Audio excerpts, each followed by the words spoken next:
imprisoning me. All that I see. Absolute horror. I cannot live. Well, I can absolutely die. As we all can in Darkest Dungeon by Red Hook Studios. Ported to the Linuxes by Mr. Aaron Melcher, a.k.a. Knockout Games, on a homebrewed engine developed by Kelvin McDowell. Not, I don't know. I had a brain fart about Roddy McDowell. Anyways, you can pick it up for around 22 to 27 wet, stinky filth dollars. What is it? Darkest Dungeon is a challenging gothic roguelike turn-based RPG about psychological stress of adventuring. Recruit, train, and lead a team of flawed heroes against the unmanageable horrors, stress, famine, disease, and the ever-encroaching dark. The dev did send us some keys to that. Good on them for that. But before we kick into the CHAIRQUISITION, you might recall when we were throwing chairs at Tomb Raider last week, we kind of put out a little contest. If you if you create a tweet with the hashtag L.G.C cares or Google Plus post or Facebook post, you would be entered in a raffle to see who would win. And this is not an actual case of nepotism. We will provide the screenshot of the Google random number generator output. But Mr. Martin Lindpress of Ubuntu Mate has won some Tomb Raider keys. And, well, let's kick off the CHAIRQUISITION. 1 chair means that it's garbage. 2 chairs means that it's meh. 3 chairs means that it's okay. It's pretty good. And 4 chairs means that it's amazing. We also got a categories of Doom mixed with the working shiny sounds controls and fun. And there was fun to be had, at least for me. So let's kick this off. Then did it make with the working? Over here on the Ubuntu 1404 LTS, 8150 CPU powered 980 displayed with the 4K monitors. It's the bee's knees. It absolutely did run. It didn't have any issues, and unlike other games that we've recently played, this thing is multi-threaded like a mofo, and that's kind of important on the AMDs. All the 8 cores were just barely humming along, maintaining a solid 60 FERPs at 1080 or at 2160 UHD.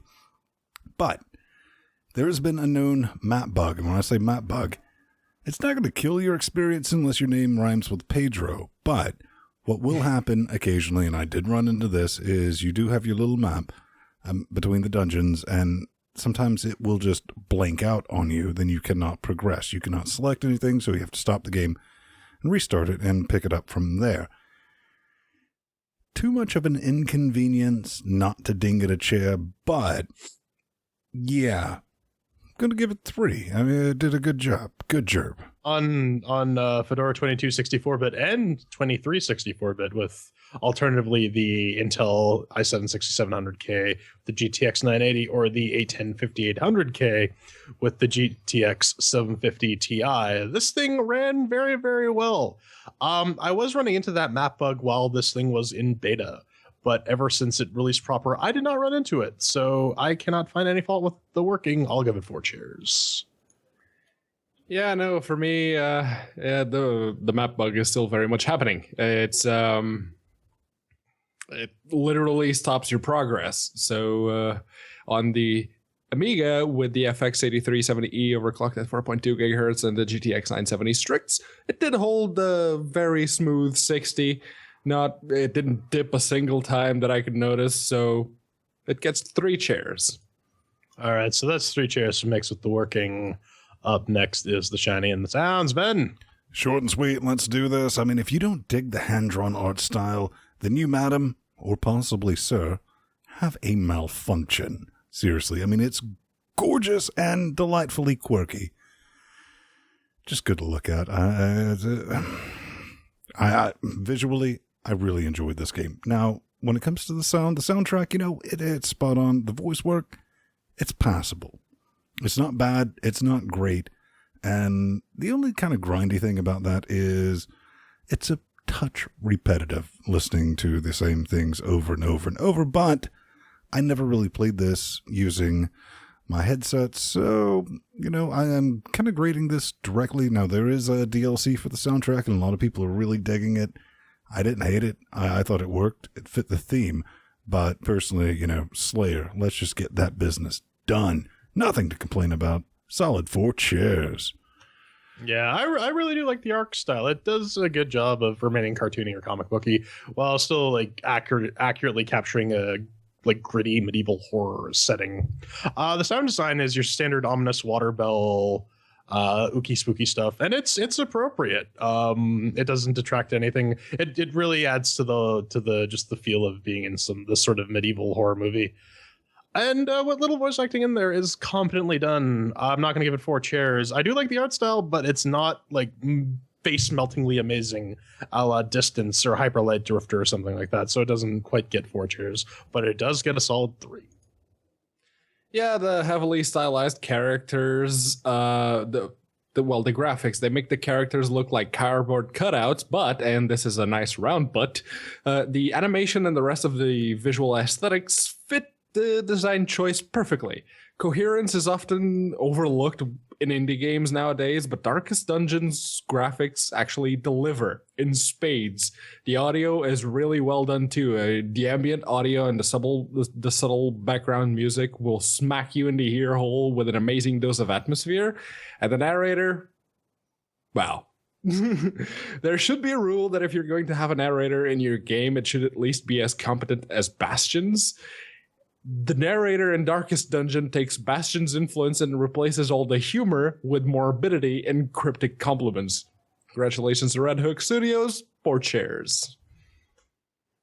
All right, that's 3 chairs for Shiny and the Sounds. Up next is the Control. Then short and sweet, make it simple. Your standard WAS controls are going to work. You will need to, pick up your gerbil, shake it around, click on things every now and again. I'm guessing you could probably pull everything off with a keyboard if you want to do that. One thing I was thinking, which Pedro will actually address, it's got to be neat if you can play it with a controller. And there's a particular type of controller that seems that this is going to work with. However, the way I experienced this was right in front of the computer. So, with a keyboard and gerbil combination, there's nothing really to fault with. I think Jordan might touch on like the map system. One thing I did find a little bit annoying, but it wasn't annoying enough because if you're patient, I'm trying to do things quick. And I was like, speed freak. If you wait, it'll switch back from the map to the actual inventory screen, which is still to 4 hours I put into it. Kind of irritates me, but not enough to ding it a chair. I mean, everything works. So, yeah, 4 chairs. Really, I actually tried playing it a bit with the Steam controller as well, but because I wanted to rename my characters to people I know, like people in Chat Realm or these idiots or some of my IRL friends. Oh, am I kidding? I don't have IRL friends. I stuck with the keyboard just so I could type stuff out easily. But if I did have one gripe with the UI, it's that like the inventory and map sort of have like this shared tab interface. And I find it really annoying when I'm trying to like juggle through inventories and manage torches and rations and bandages and stuff. But I also kind of want to see what's ahead in case I get a scout. So it's not enough to ding at a chair. It's annoying. It's grating, but I'll give it 4 chairs for Control. It works perfectly. Yeah, you click on things and things react as though they were clicked on. The UI seems to have been designed for tablets in the way that everything is large and accommodating for fat fingers smacking on a screen. Still, even if it's a little too cramped, that's a very evocative image, Pedro. Yeah. Still, even if it's a little too cramped, it works for what it is. Also, it's the thing that Ven hinted at. The devs actually have an official Steam controller layout for this game, which kind of caught me off guard because I saw the game show up on the Steam box because I had this machine turned on as well. It's like, oh, okay, let's see if this works with a Steam controller. All right, so I have to pick a layout. Oh, there's an official layout, is there? All right, okay. On my end, I just had to remap the right areola to the left one, because I'm left-handed, go figure. But yeah, no, absolutely no complaints. 4 chairs. All right, that's 4 chairs for Controls. And finally, fun. Ben, did you have fun? Well, there was a time when I would protest because this is turn-based strategy. It is. It just is. And there was, at this point, I get outvoted. So when these 2 yahoos are like, we're playing this, it's like, fine. I'm a defeated man. So I was like, I'm just going to play it.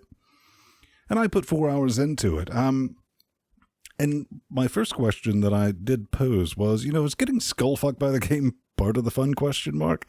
Yes. Yes. Apparently Jordan. Welcome to Call of Cthulhu. But hell, I grew up in the days of Nintendo Hard, but Darkest Dungeon is not hard, man. Nay. It's just random. Random in a smitey, dickish sort of way, which is the worst kind. Basically, Darkest Dungeons, it's going to tell you to pay attention. Learn your new strategies and mix all that nightmare fuel up with your team for each dungeon. Then it spite noopes you and expects you to think it for that challenge. The hell? No. Again, as I just said, this game's not hard. It's just random. It's RNG, baby. And random does not reward skill. It doesn't make me want to come back and attack it again just because this game's like, you're going to miss 5 times in a row. Fuck you, because that's why. You need to die, and you get your squad wipe achievement. And it's like, but game, I did all the things, just like, screw you. So at the end of the day, Vinstone does not reward such bullshittery. It's not horrible, because it is a turn-based strategy type game, and it's right up there with XCOM 2, when I was like, of the ones I hate the least... It's not going to change your mind about this genre, but, if your significant other's like, we want this game, and it's like, you might be able to find some amount of joy in it. Not completely busted, but not that great. I'm gonna give it 2. Okay, so yeah, there is certainly a random element here, but I disagree with the assessment that it requires no skill. It's because okay party composition is a big thing. Skill, inventory, all that micromanaging stuff that people who don't like RPGs usually don't really gravitate to.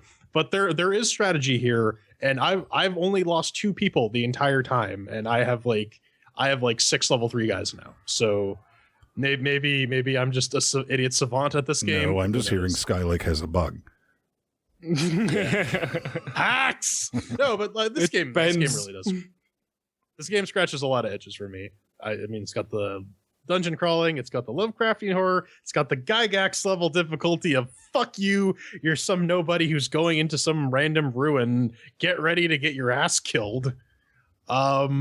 Check. I love it. And you gotta love the type of emergent narrative that comes from games like these, like your XCOMs and your FTLs, where you get attached to your little guys, and as they're dying, you are genuinely concerned because you put a lot of time and effort into them, and you want them to survive. The rule system I like because it's really simple, but it's very deep. A small gripe is that they don't actually really well explain everything. You're sort of left to figure it out on your own. All the information is actually there. It's just not spoon-fed to you, which when you're trying to learn a rule system for an RPG, oh yeah, man, you kind of want a small degree of that just to smooth it in. What did you say? Like the turns. There's a button to hold down to like, that's how many turns I have left, because that's kind of random. Not really. Yeah, really. And sometimes you get 4, sometimes you get 2. The game does reward you for trying multiple combinations and stuff, and different dungeons or different areas do require a different strategy. You can't just go in with the same guys over and over again, because that's a very easy way to get your ass killed, as I had determined. I would love to have something like this on my Android tablet, but I don't think I'd ever leave the bathroom if that thing were to come to pass. And here's how you survive as long as I did without losing people. 2 healers in your party. Just bring them along. They have the 2 front guys handle attacks. Everything else is just healing them and keeping your guys alive. I love this game. It's like crack to me, and it really makes me want to go roll a bunch of Dungeon Crawl Classics characters to run through a funnel. I'll give it 4 cheers. Yeah. Well, as is tradition on my case, prepare for the mechanics spiel. The Darkest Dungeon... Shut up, Jordan. See what you did? Darkest Dungeon feels to me like the natural evolution of the roguelike genre. It's turn-based, has randomly generated dungeons, randomly generated characters with randomly assigned combat skills. But then it also takes elements from XCOM. You have a party of characters, character and skill progression, unlockables, and a limited equipment distribution.